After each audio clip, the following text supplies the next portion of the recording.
Oh my god, you gotta be shitting me.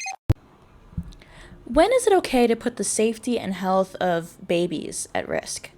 We can't do it to test the effects a lot of drugs have if taken while breastfeeding. We can't do studies where we experiment on children, even if the information learned would be incredibly helpful. Women are routinely denied drugs and medical treatments needed for their health and comfort on the slightest chance that they could become pregnant, even if they don't want to the extent that women have died or almost died because of this.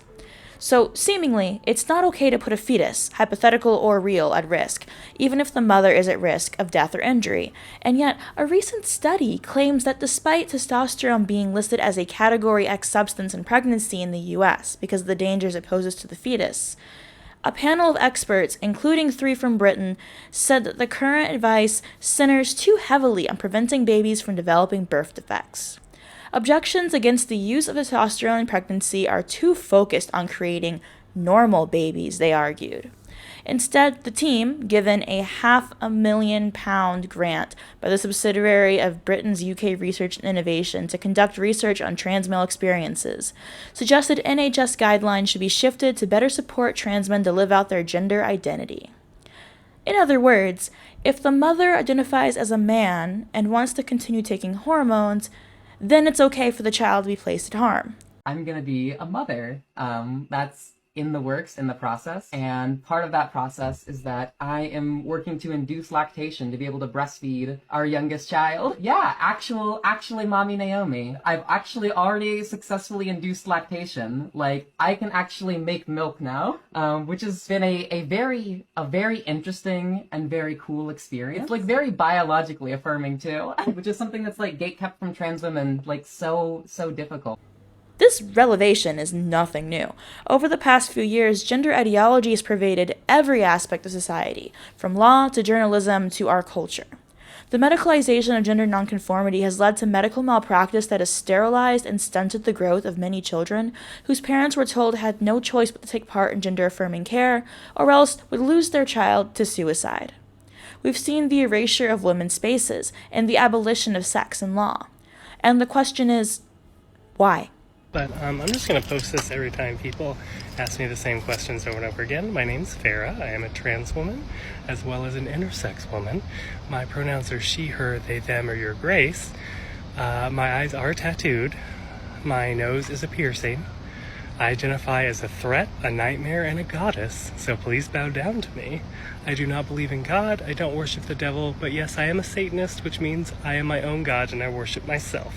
Thank you. Have a good day. There's a complicated answer and a short one. The complicated one is a combination of profits from a new industry and a combination of misogyny and homophobia, among others. The short one is that the people with gender identities, particularly the youth, are bullies.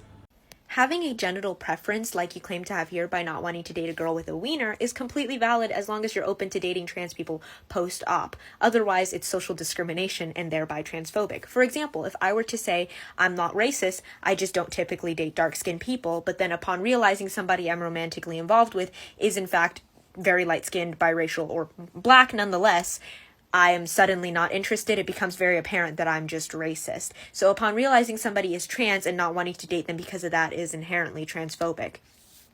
Because having a genital preference is completely valid and a meaningful concern so long as you recognize that there are men with vaginas and women with penises, which I'm glad you said a girl with a wiener because that still recognizes that she is a girl.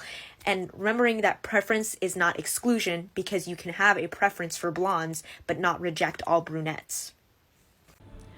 A study titled Transgender Identity is Associated with Bullying Involvement Among Finnish Adolescents sought to compare involvement in bullying between transgender and mainstream youth, and among middle and late adolescents and general population sample, as it's been reported that trans youth are bullied more. What the study actually found was that among transgender youth, all involvement in bullying was more commonly reported by non-binary youth than those identifying with the opposite sex. Logistic regression revealed that non-binary identity was the most strongly associated with involvement in bullying, followed by opposite-sex identity and cisgender identity. Transgender identities were also more strongly associated with perpetuation of bullying than subjection to bullying. Secondly, it was found that transgender identity was generally associated with perpetuating bullying, and that the association was stronger than that of transgender identity and being bullied. Thirdly, non-binary identity was more strongly associated with involvement in bullying than opposite-sex identity.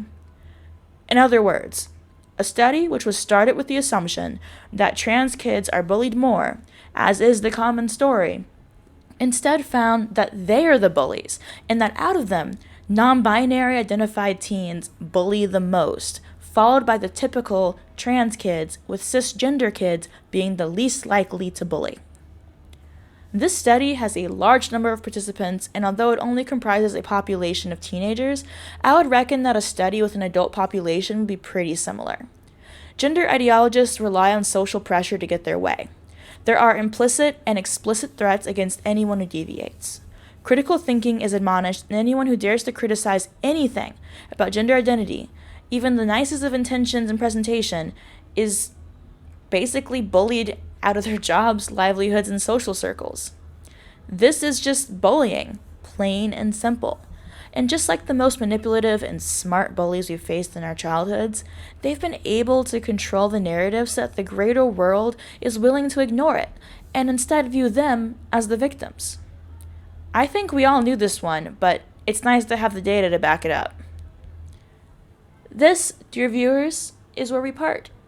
I saw this little article on Tumblr someone had reblogged, and I was like, wow, that makes sense. Like, I don't even have to have confirmation bias because the studies come out by the day illustrating that this, like, the experiences that we have, that here you go, here's why they happen. You want to know why lesbians are being pressured into having sex with men who say they're women? Because the bullying. And you know what? And who was heading the bullying? Non-binary people. It's the funniest thing to me because these are the ones who are the most vocal, who are the loudest, who think they speak for the whole community. They're the bullies, and now we have the proof for it. If you guys have any comments, questions, or concerns, let me know in the comment section down below, and I'll see you guys next time. Bye.